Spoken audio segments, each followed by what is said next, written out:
kucağımda adını çektim.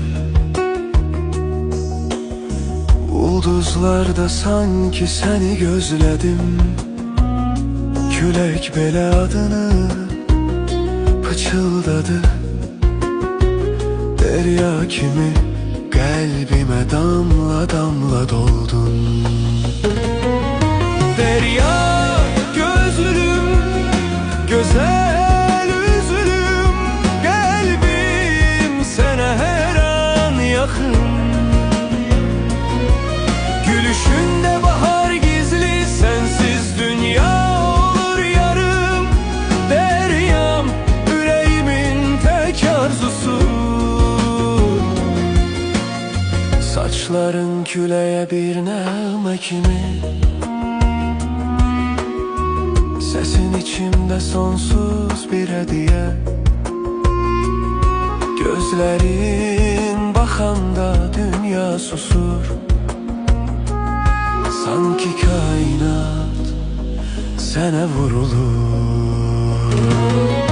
Derya gözlüm, güzel yüzlüm, kalbim sana her an yakın. Gülüşünde bahar gizli, sensiz dünya olur yarım.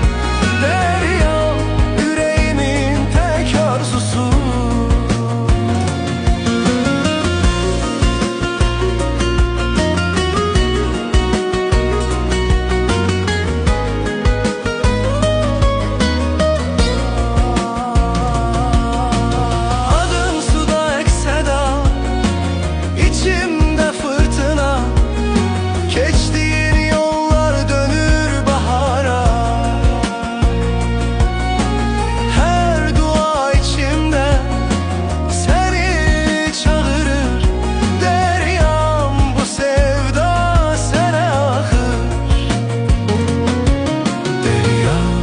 Gözüm, güzel üzlüm, kalbim sana her an yakın.